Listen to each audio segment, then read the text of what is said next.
Una pulsación fantasmal en la pantalla del móvil, un corazón rojo brillante sobre una foto de perfil cuidadosamente descuidada.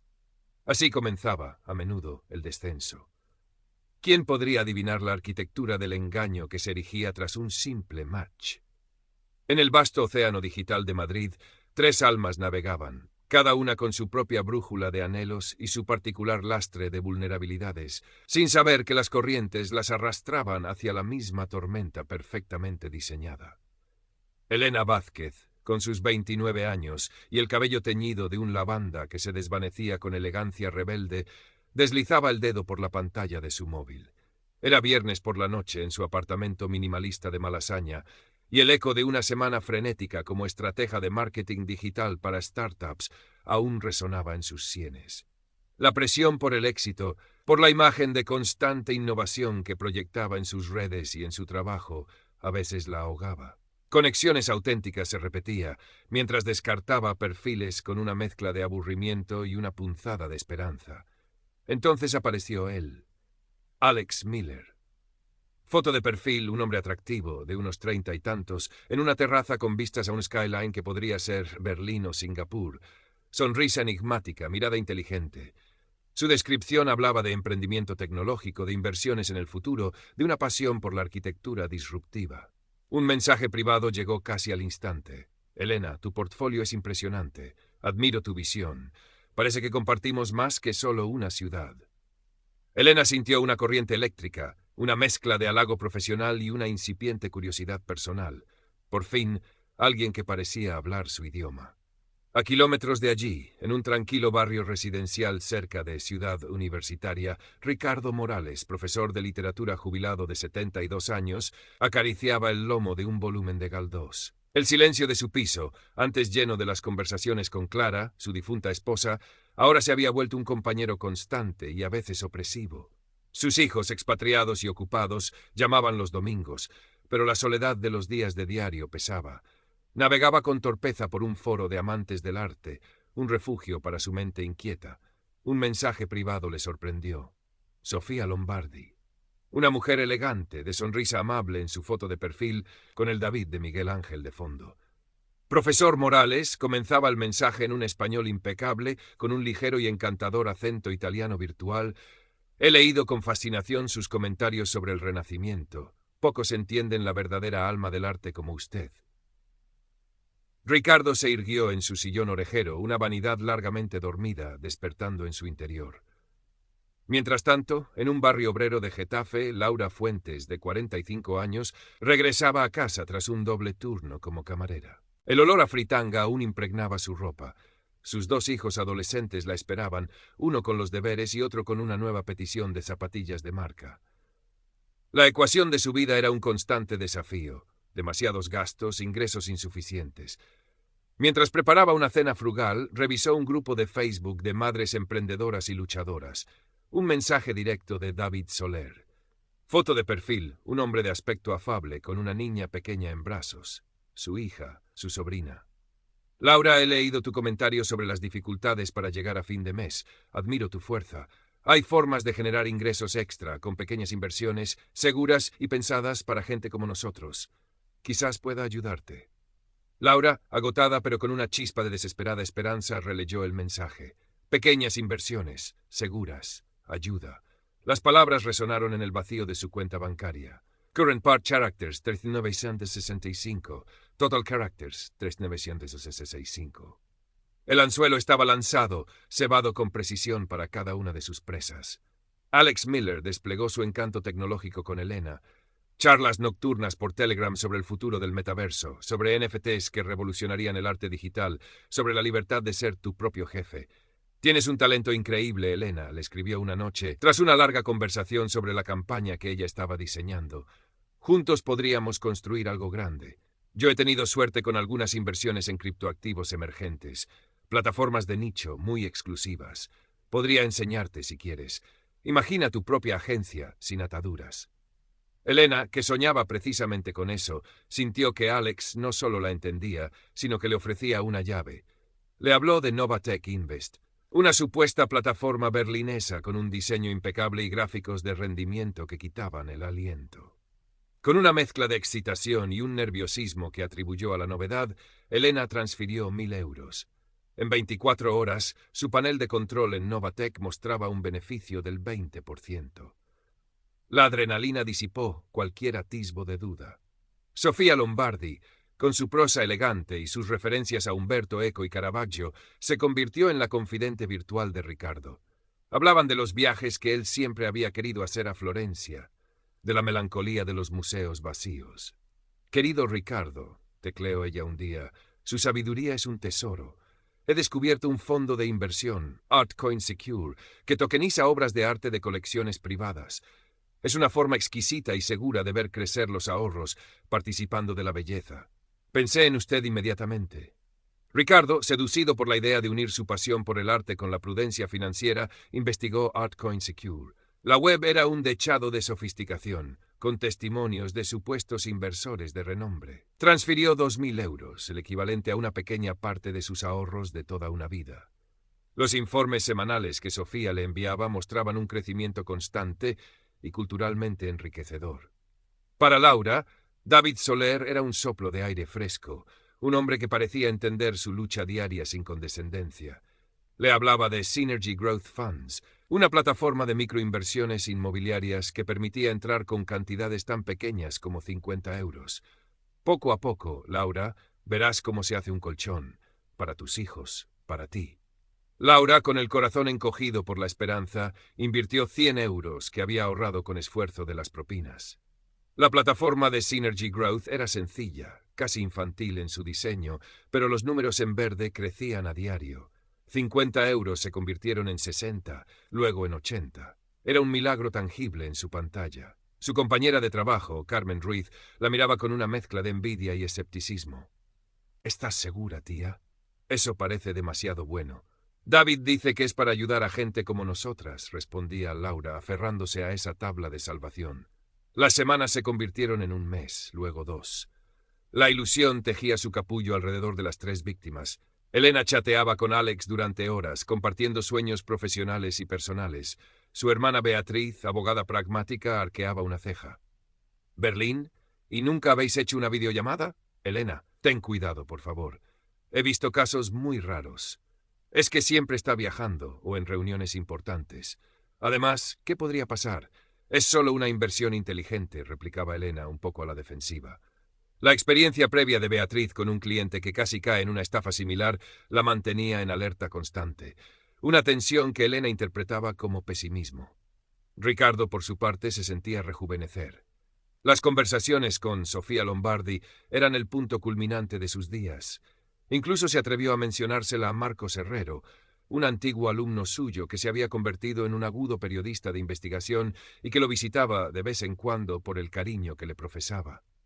Una mujer extraordinaria, Marcos, italiana, una eminencia en arte, y además me está ayudando a que mis ahorrillos no se los coma la inflación.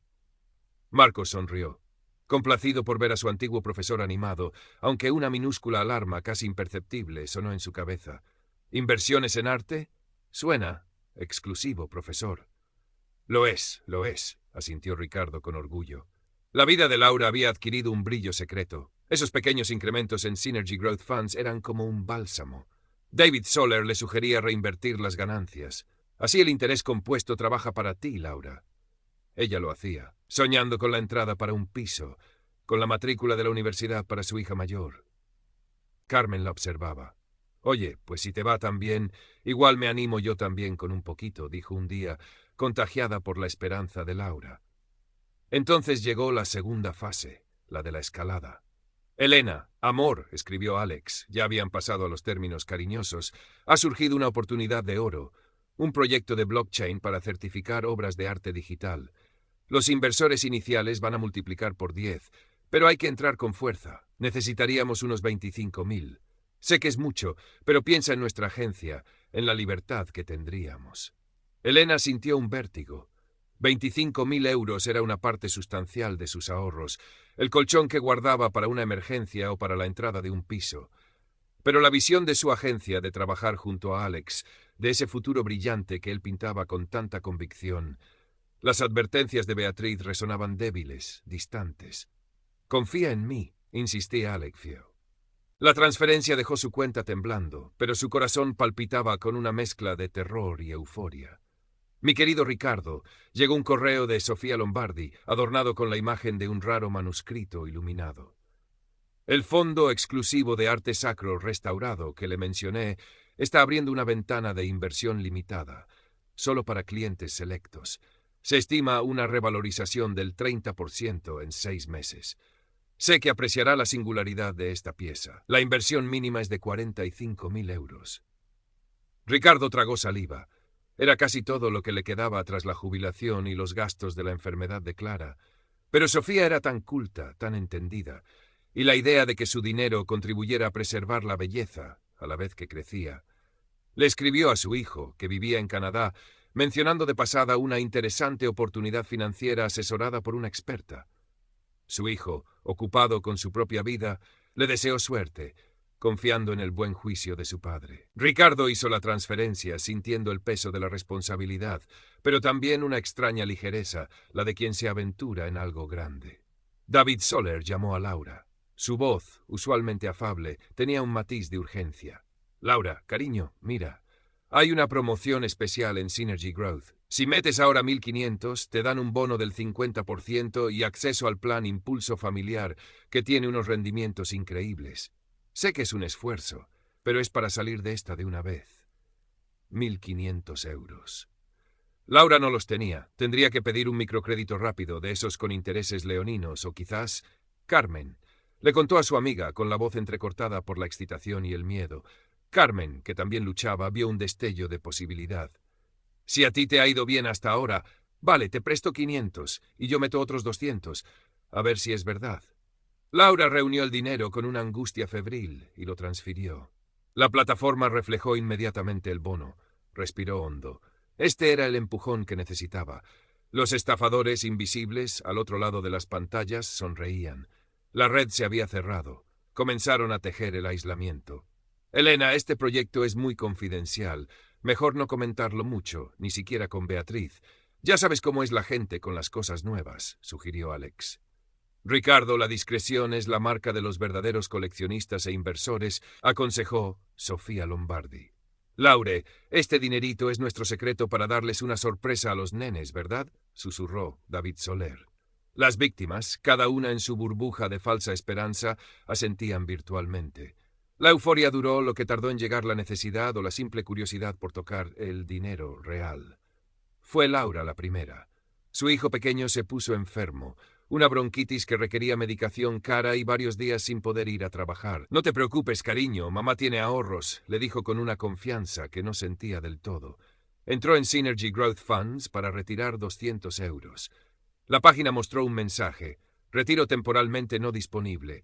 Para reactivar, complete el formulario de verificación fiscal y abone la tasa administrativa de 99 euros». El corazón de Laura dio un vuelco.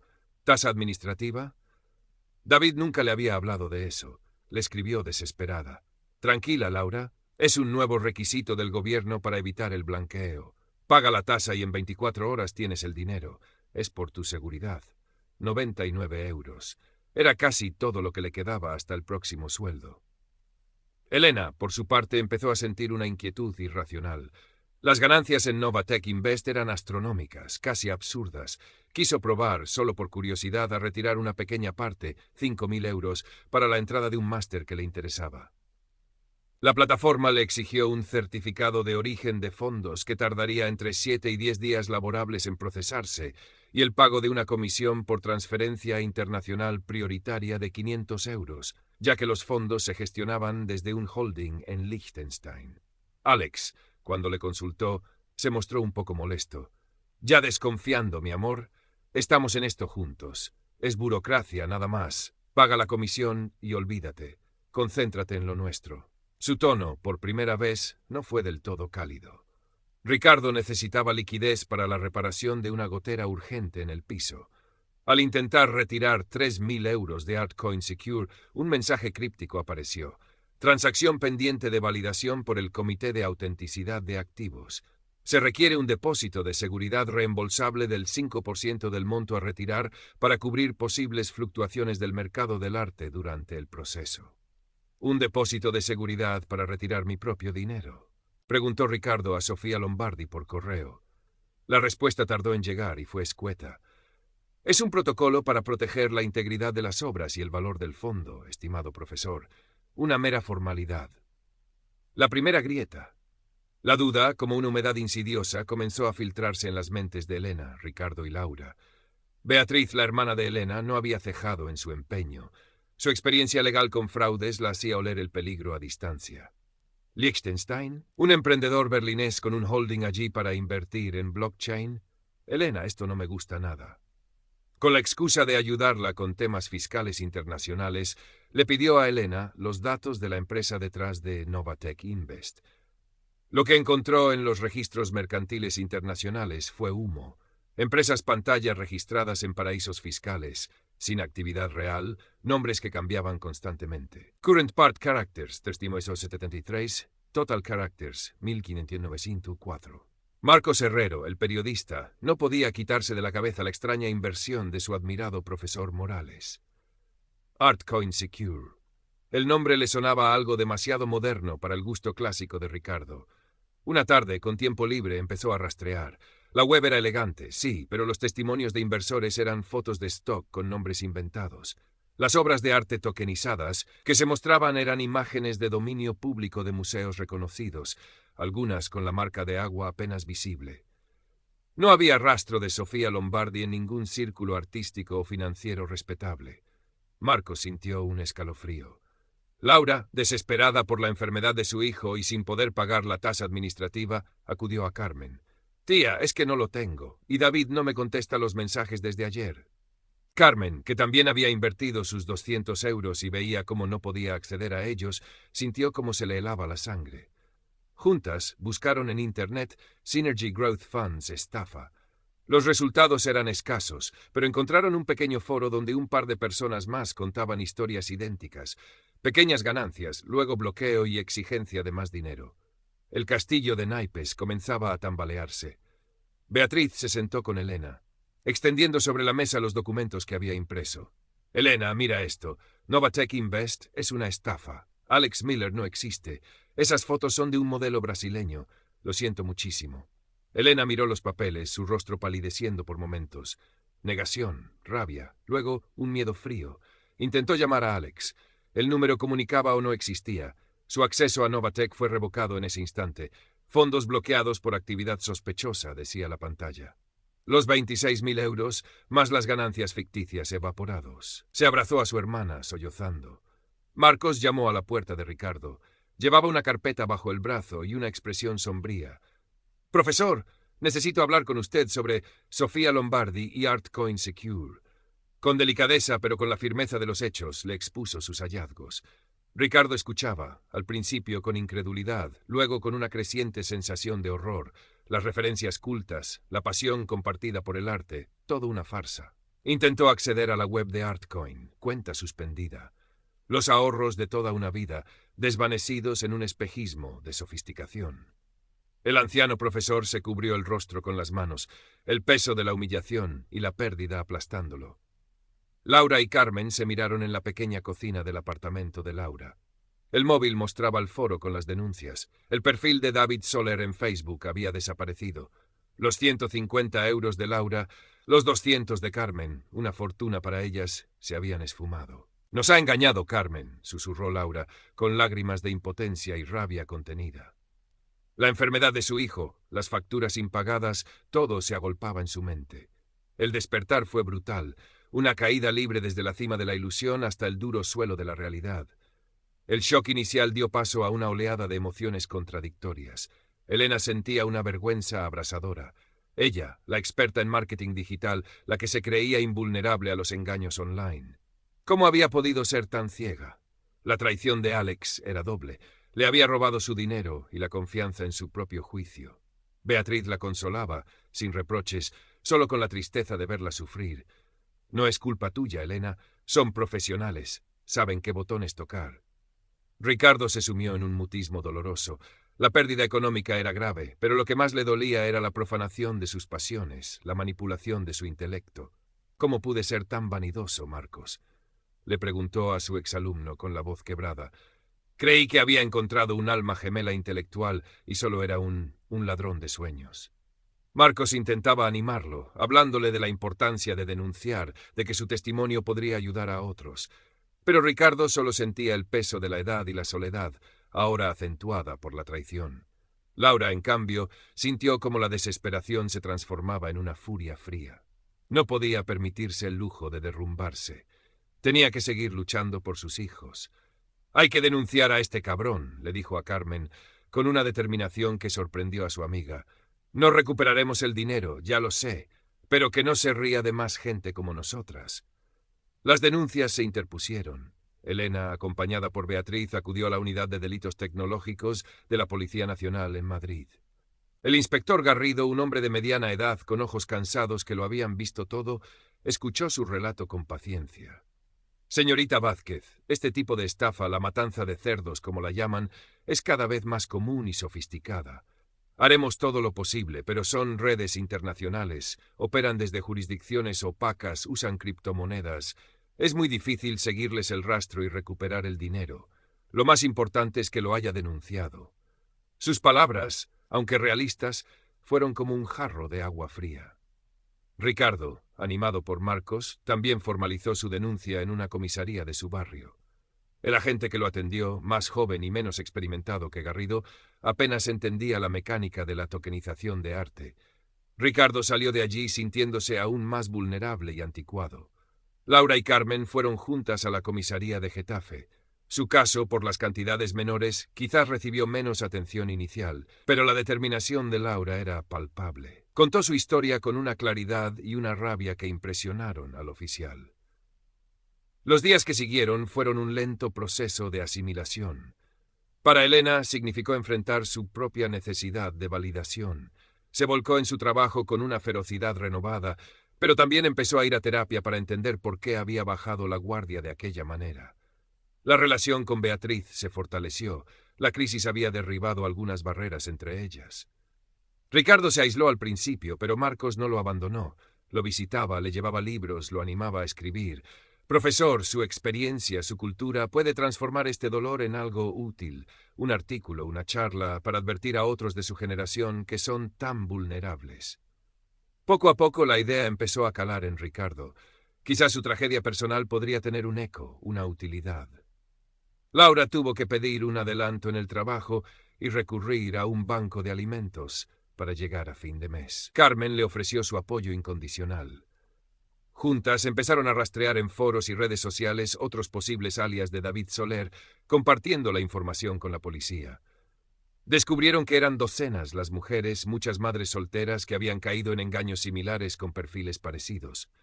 Esta constatación, lejos de hundirla más, encendió una nueva llama en Laura, la de la solidaridad y la lucha colectiva. Pasaron los meses. El inspector Garrido llamó a Elena. «Hemos conseguido bloquear algunas de las cuentas de criptomonedas vinculadas a la plataforma Novatec gracias a una colaboración internacional. Es poco probable que recupere su dinero, pero hemos dificultado sus operaciones. Su denuncia fue útil».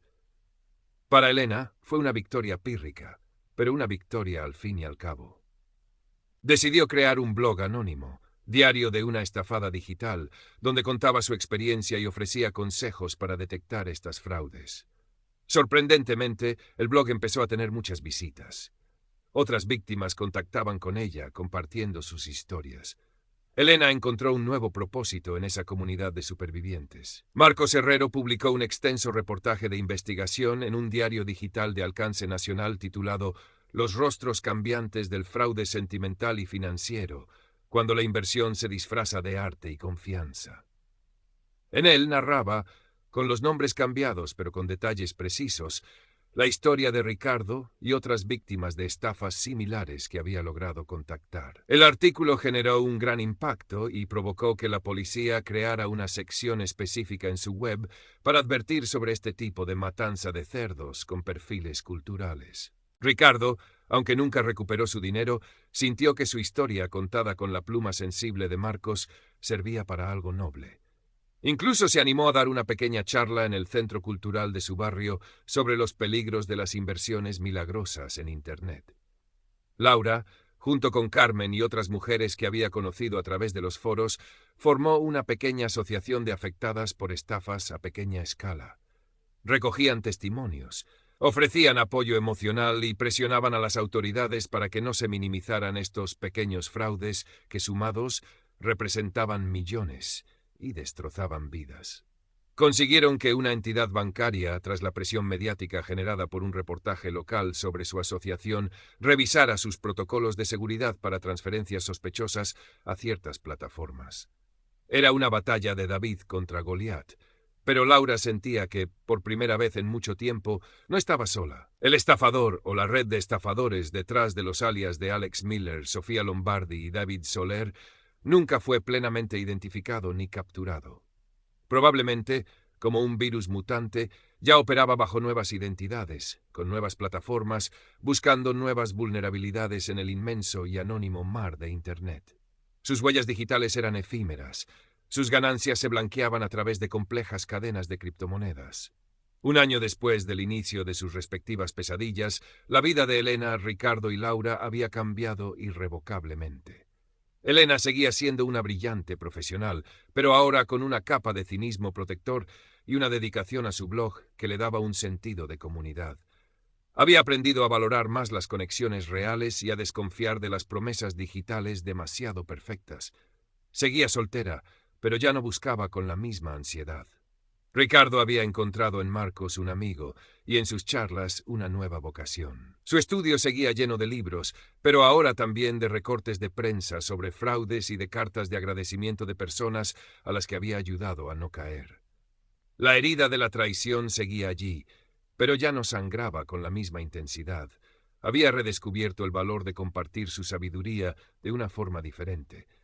Laura continuaba su lucha diaria, pero ya no se sentía tan invisible. La asociación le daba fuerzas y un propósito más allá de sus propias dificultades. Había aprendido mucho sobre leyes, sobre cómo organizarse, sobre cómo levantar la voz.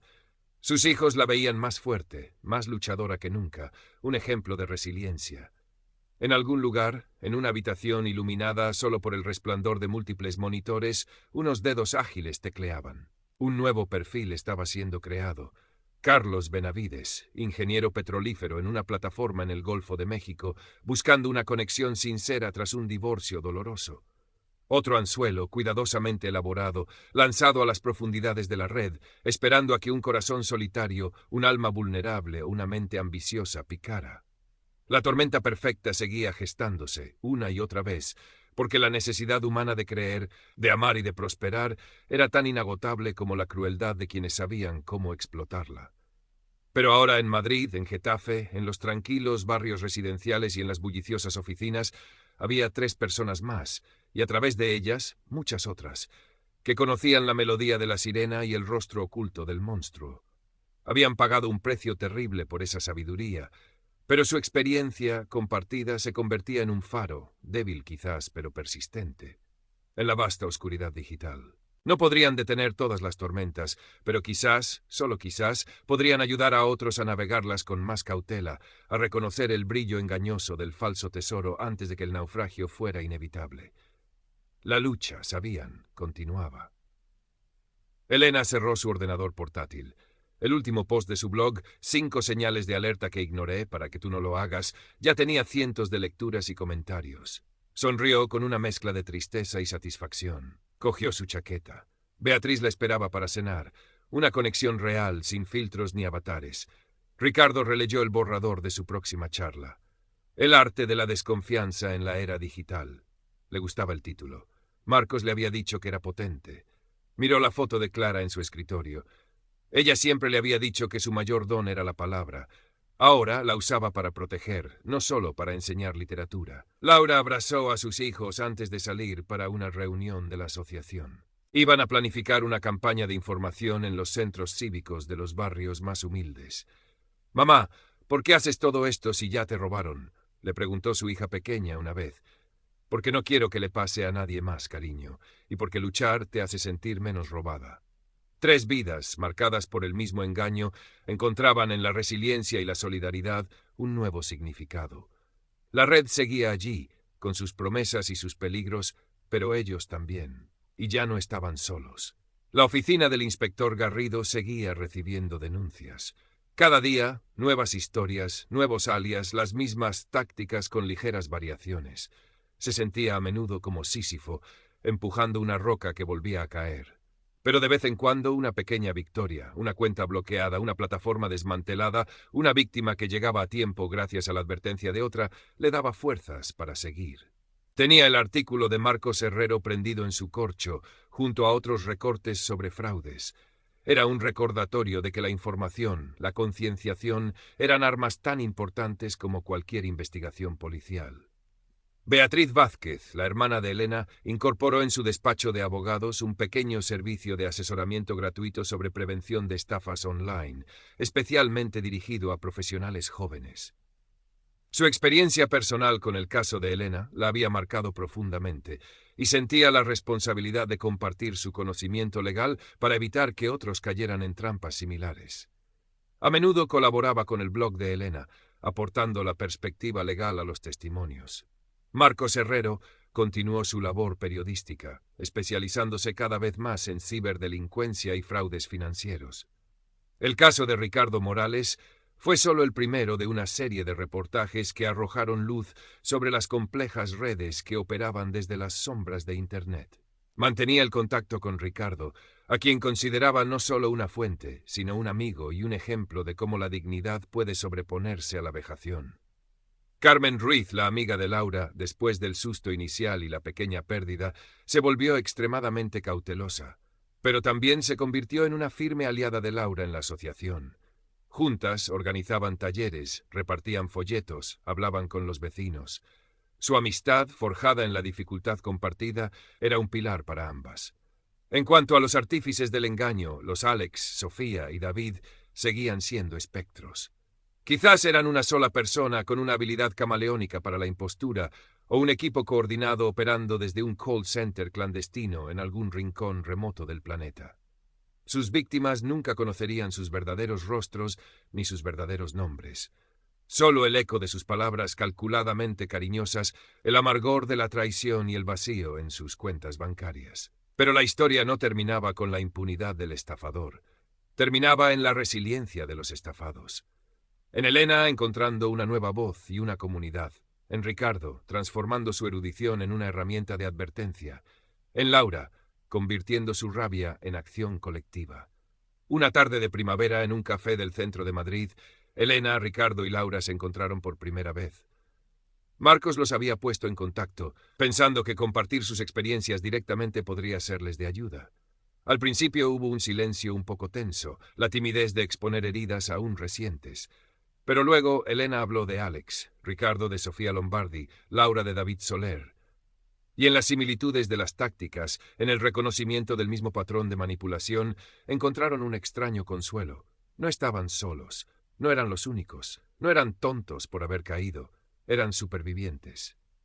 Esa tarde, entre cafés y alguna lágrima furtiva, nació una nueva alianza. Decidieron unir sus esfuerzos, el blog de Elena, las charlas de Ricardo, la asociación de Laura, crear una red de apoyo más grande, más visible, porque si la estafa era una red global, la resistencia también debía serlo. La pantalla del móvil de Elena vibró. Un mensaje de un nuevo seguidor en su blog. Gracias. Creí que era el único. Tu historia me ha abierto los ojos a tiempo. Elena sonrió. La roca de Sísifo a veces se movía un poco hacia arriba. La lucha era constante, un goteo incesante de nuevas víctimas y nuevos fraudes que mutaban como virus informáticos. Pero la conciencia crecía, alimentada por las voces de aquellos que se atrevían a romper el silencio de la vergüenza. El trabajo de Elena, Ricardo y Laura, junto con el de periodistas como Marcos y policías como Garrido, comenzaba a tejer una red de prevención, más frágil de lo deseado, pero real. En las oficinas de la Unidad de Delitos Tecnológicos, el mapa de operaciones fraudulentas se actualizaba a diario, mostrando focos en distintos continentes, conexiones intrincadas, flujos de dinero casi imposibles de rastrear hasta su origen último. El inspector Garrido, observando el tablero, a veces sentía la tentación del desánimo, pero luego recordaba el rostro de alguna víctima que, gracias a una alerta temprana o a la denuncia de otro, había evitado el desastre. Recordaba la tenacidad de Laura, la inteligencia recuperada de Elena, la dignidad con la que Ricardo compartía su amarga lección. Un día, Beatriz Vázquez recibió una llamada en su despacho. Era un joven emprendedor, cliente suyo, que había estado a punto de invertir una suma importante con un socio internacional que había conocido online. Algo en la historia de su socio, en sus prisas y en el diseño de la plataforma de inversión, le había recordado un artículo que había leído, uno de los que Elena publicaba en su blog. Leí el post de tu hermana sobre las fotos de perfil demasiado perfectas y las promesas de rentabilidad sin riesgo, le dijo el joven a Beatriz. Y me detuve. Investigué un poco más. Era una estafa calcada. Beatriz colgó el teléfono con una sonrisa. Llamó a Elena. Tu faro está funcionando, hermana. Acabas de salvar a alguien. Marcos Herrero, por su parte, estaba trabajando en un documental sobre la industria de la matanza de cerdos, entrevistando a expertos en ciberseguridad, a psicólogos que analizaban las tácticas de manipulación e incluso, de forma anónima y con la voz distorsionada, a algún arrepentido de bajo nivel que había trabajado en esos centros de estafa en el sudeste asiático. Quería mostrar la maquinaria global detrás de la tragedia individual. Ricardo Morales colaboró como asesor, aportando su perspectiva sobre cómo el lenguaje y la cultura podían ser usados como armas. Laura y su asociación lograron que el Ayuntamiento de Getafe implementara talleres de seguridad digital para personas mayores y grupos vulnerables en los centros cívicos. Pequeños pasos, pero significativos. Carmen siempre estaba a su lado, organizando, repartiendo folletos, animando a la gente a asistir. La vida para Elena, Ricardo y Laura no volvió a ser la misma que antes del engaño. La cicatriz de la traición era profunda. Pero sobre esa cicatriz habían construido algo nuevo, un propósito, una comunidad, una forma de resistencia. Habían aprendido que la vulnerabilidad no era una debilidad, sino una condición humana que los estafadores explotaban con crueldad. Y que la mejor defensa contra esa crueldad no era el aislamiento cínico, sino la conexión informada, la solidaridad y el coraje de contar la propia historia para iluminar el camino de otros. El océano digital seguía siendo vasto y a menudo peligroso, pero ahora, gracias a ellos y a muchos otros como ellos, había más faros encendidos, advirtiendo de las tormentas y guiando con su luz imperfecta pero tenaz hacia puertos más seguros. La lucha ciertamente continuaba, pero la esperanza también.